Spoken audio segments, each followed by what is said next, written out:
together each day. Where there's a will, there's a way.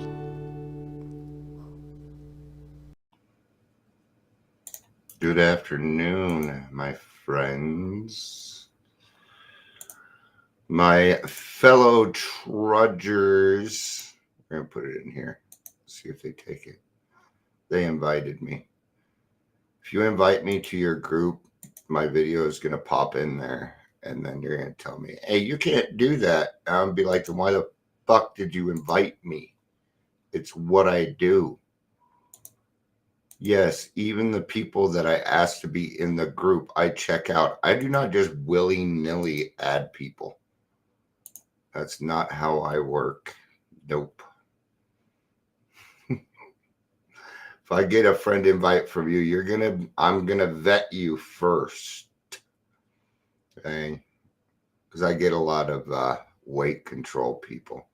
Go to their page, it's just weight control stuff. Right? That's not what life is about. Okay. Don't just throw things against the wall and hope they stick. That is not the life of recovery. And you're about to find this out. There's stuff coming out about Matthew Perry. Right? You're about to find out what happens. What happens when you don't clean up your past and you start yakking to the public. When you write a book about this stuff to make money. See, that Mr. Hyde can do a lot of other things. And Mr. Hyde, some people's Mr. Hyde can fool the whole world for a little while. So that's what we're talking about today. See, when we skip, when we decide to avoid certain things in our life, they will come back. They'll come back. And they'll come back in ways that you ain't gonna like. It'll come back in ways like PTSD, anxiety, sleep, internal organ issues. Yeah, all right. Welcome to Daily Trudge. That's one leeway. Massive internal shutdown. Welcome to the Daily Trudge.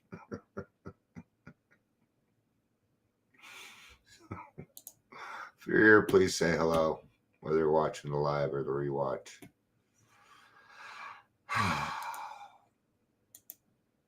So, yes, this has a lot to do with the 4th step. Is that what I have pulled up here? I don't even know if I have a reading. I just wanted to go live before 3 because I didn't know that I wanted to go live after 3 because I've been waiting months to play this video game and I've been interrupted all fucking weekend. Recovery! Interrupting my life. Oh. All right. My alcoholics come first, man. My alcoholics and family come first. And when your granddaughter that doesn't come over very often says, Grandpa, can we eat dinner and watch a movie tonight? I don't say no. So it was worth missing the game. I know that. So in the long run, it's always family time is actually there was a lot of healing around here yesterday, and that was kind of cool. Need it. All right. Sometimes we may be so ashamed of some of the things that we've done in life that we just don't want to tell another person. I had a few of those. These I will never, ever talk about. And I would hold on to those. And it doesn't do, it serves nothing. It would come back later in life in the form of PTSD because I decided as a child or the first time I got sober when I was 18 not to deal with it. Okay. And none of my sponsors really caught it. Nobody, you know, I honestly thought I was past the whole thing of being locked up. I did. I thought I was past it. No. All I had done was neatly shoved it under a rug, not to think about it. That's all I did. And what it would do is it would fester, or it becomes something entirely different. And one day it would come back.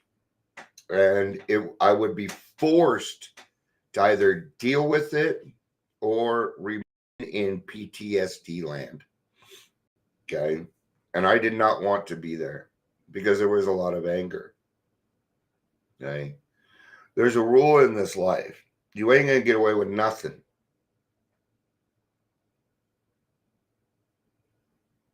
No, you're not going to get away with anything.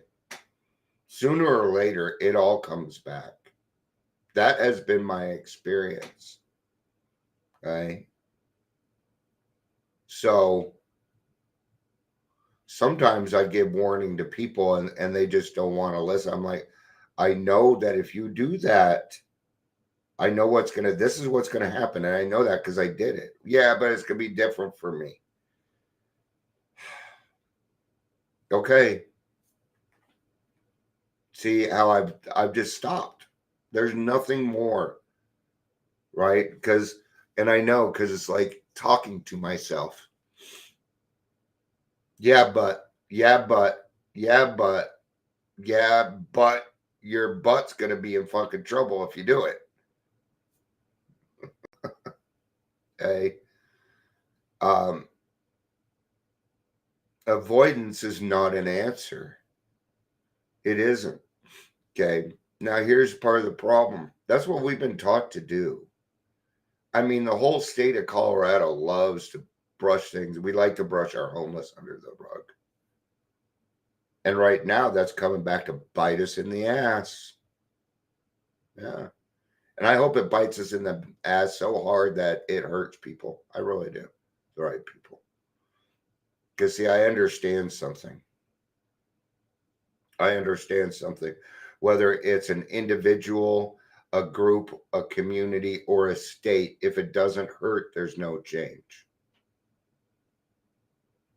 If it doesn't hurt, we just go on our way, skipping along, la la la la la, without taking a look around us, because we're skipping along on our lane, thinking everything's hunky dory, but everything around us is falling apart. But we got these blinders on, and we choose not to see. Okay. And if we have blinded ourselves to what is going on around us, then we are also in danger. Now, does this mean I'm going to do something about it? No, I'm not going to get caught up in worldly clamors, but I surely need to be aware of what is going on. I need to know what is going on with me. Okay. Now, you may have a few deep, dark secrets. I'm going to tell you something. It's not a huge requirement in order to take care of this. You just need to admit it to yourself, to God, and to one other human being on this world, billions of people. And that's it. That is not that huge of a requirement. 2 of those 3 people already know. 2 of the 3 people already know. You're 80% of the way there already. Okay. But it's that 20%. Oh my gosh, what will this person think of me? Okay. Here's the thing. Let's say I decided I was going to skip my 9th step and then become mayor. What do you think is going to happen? What do you think is going to happen? My whole past is going to come out. Oh, people this, people that. Okay, because I chose not to take care of things. Oh, I know that guy. You don't want him. And would you blame him? See, when we start walking before our talk, it's going to come back and bite you in the ass, especially if you're more famous, because people will find out. They'll figure it out. People will talk. especially if you die. Then they'll really talk because then there's no repercussions. It's usually fear that keeps us from doing anything. It's usually fear. So you have two options at that point. Okay, you can either live in that fear or do something about it. Those are the two options. There are no other options in that. Either way, you're going to pay for it. So you can either continue with the guilt and shame, or you can turn it into gold.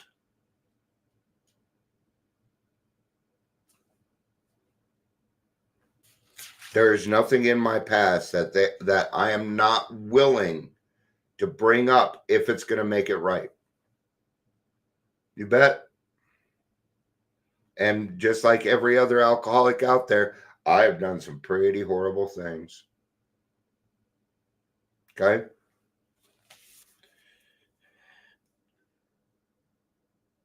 Oh, my favorite part. All right. We have also seen men and women who go power mad, who devote themselves to attempting to rule their fellows. These people often throw to the winds every chance for legitimate security and a happy family life. Whenever a human being becomes a battleground for instincts, there can be no peace.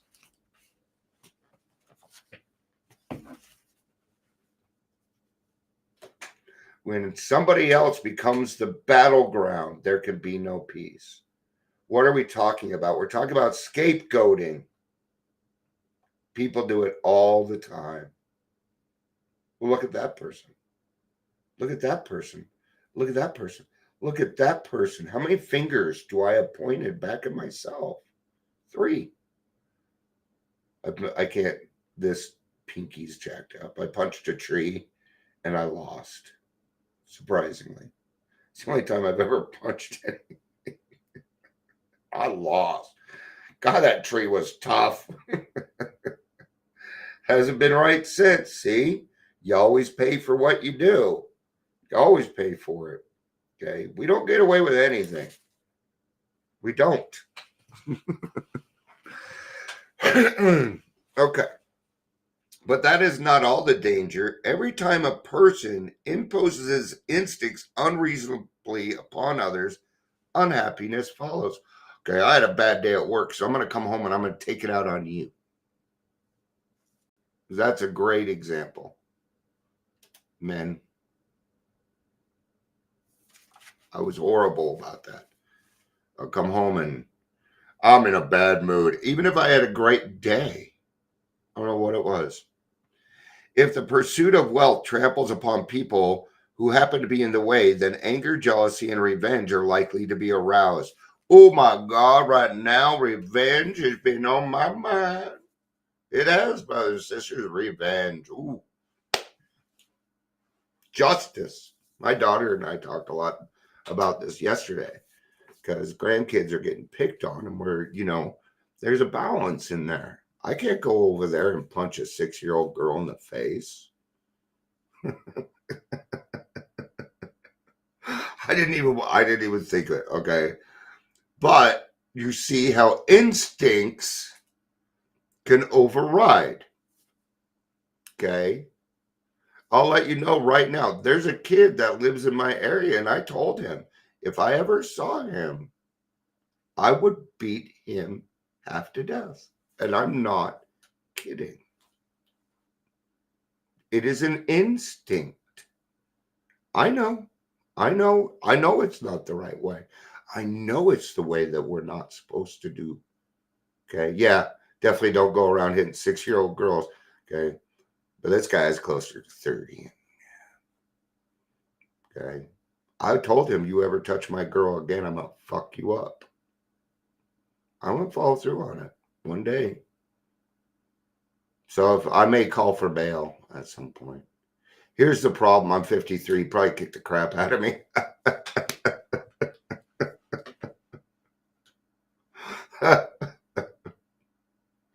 If you guys have gotten to know me well enough, you know I ain't going to touch this kid. I won't be able to do it. My morals won't allow that. I think my daughter would she'd probably be happy, but kind of disappointed, you know. So no, that still isn't a right way to go. Even though I feel totally justified for kicking this kid's ass within to an inch of his fucking life. Yeah. I don't mean to be so calm about it, but it ain't gonna happen. I know that. I know me. And I'm not allowed to hurt I'm not allowed to hurt God's children, right? But I still have instincts. I still have them. You bet. I know how dangerous I am. And I will let other people know how dangerous I am. Yeah. So that you'll leave me the fuck alone. Yeah. I got shit to do. I got work to do, man. I don't have time for crap. All right. Alcoholics, especially, I'm skipping around. That's why I haven't given any pages or anything. Alcoholics, especially, should be able to see that instinct run wild in themselves is the underlying cause of their destructive drinking. Yep. So let's take that situation again, but let's take it in drinking form.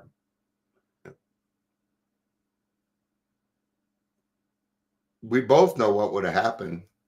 I would have followed through. Not only would I have followed through, I would have hunted him down. He would have become number one on the shit list. I had a shit list. And if you were on my shit list, it meant I was coming after you. Okay.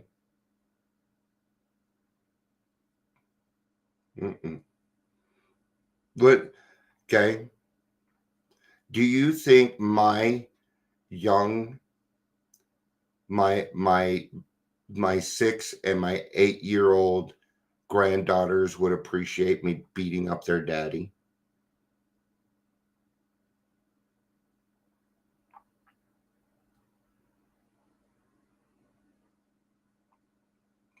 No, they wouldn't. In fact, they'd probably be upset with grandpa, wouldn't they? Not a very good leadership. Okay. We have drunk to drown feelings of fear, frustration, and depression. We have drunk to escape the guilt of passions, and then we have drunk again to make more passions possible. We have drunk for vainglory. We might the more enjoy foolish dreams of pomp and power. This perverse soul sickness is not pleasant to look upon.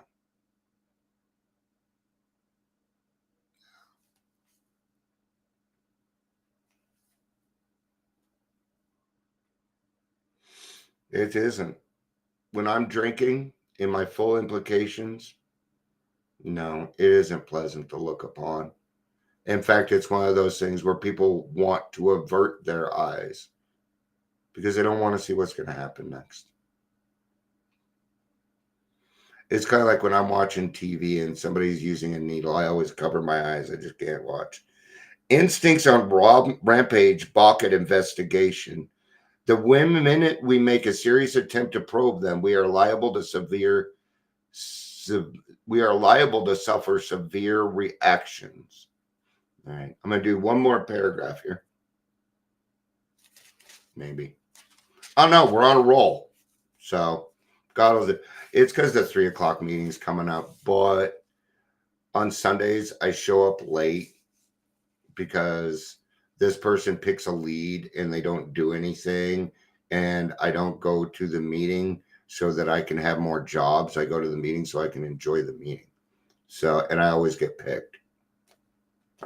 So I go late. If temporarily the reason that I do that is this.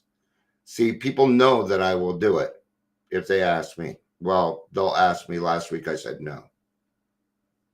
I've actually been saying no lately, and it's weird because there's 30 other people in the group, and I do a ton of service work. So I'd rather somebody else got the chance to do the service work in that meeting. See, some meetings I go to and I do no service work so that other people can do the service work so that they can have a program too. Don't take all the service work. People that do that are very, very selfish. Okay. When I see people gobble up service work, it's like it's gluttony. There's a balance. Okay. That is avoidance. I do nothing but service work. When do you work on yourself? When I can. No. Every day. Every day. Give and take basis. Every day. If temperamentally we are on the depressive side, we are apt to be swamped with guilt and self-loathing. That's me, self-loathing. Yeah. I'm gonna beat up on it. When I'm done beating up on everybody else, I'll turn it in on me. I'll take both sides, man, and just rip me apart. That's not fair. That's not fair to me. Okay, and I'm not going to treat myself that way anymore. We wallow in a messy bog, often getting a mishappen or painful pleasure out of it. I hate to admit it. You know what it is for me? I'm just going to be honest here. I like the attention. Yeah. Sometimes I'll act like a 3-year-old to get attention. I don't know what it is about me. It's very reactionary too. But I do. And, that's why I do this. Partly. Because I like the attention. I like being the center of attention. I'll admit it. That's why I picked right arenas. My friend Lori taught me that. She said, yeah, but you're not doing the right arenas, Dion, so you do this. I made a little switch, and there we were. And I had the right arenas for the right things, and it worked out well. As we morbidly pursue this melancholy activity, that means that, if I'm sad, then I will start thinking of my dead dog. I will add on to it. Oh, yeah. Oh, yeah. It's automatic, man. I can't help it. It's my depression. It is like, oh, yeah, here's a whole load, dude. Everybody hates you. Okay. And if I lie to myself enough, I'm going to believe it. I'm going to believe it. There was one point in my life, I truly thought every single person in this world just hated me. Yeah. And that's what that is. See, we get to put these things into little things that we need. See, Staking Thinking just described everything I just said in like the last 20 minutes. Right? Thank you for reminding us on that. We may sink to such a point of despair that nothing but oblivion looks possible as a solution. Here, of course, we have lost all perspective and therefore all genuine humility. Yeah. When I'm beating the crap out of myself, humility has gone away. Humility and pride cannot live in the same room. Nope. One's got to leave. There's just not enough room. This is pride in reverse. This is not a moral inventory at all. It is the very process by which depressive has often been led to the bottle and extinction. So what's the best way? Tell on yourself. Tell on yourself. Find somebody you trust and tell on yourself. Yeah. It'll work. It really will. Be humble about it. Hey, you know what? This is what's going on. I'm feeling depressed. I feel like nobody likes me. I'm in self-pity, blah, blah, blah.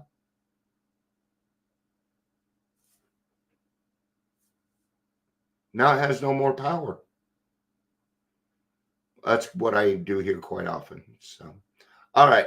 Thank you, everybody, for being here. Just a little early. Yeah. The lag has been longer lately, too. Been a little bit longer. Thank you, everybody, for being here. Ingrid, Michelle, it's good seeing you both. I love you. Peace out and have a day. Bye-bye.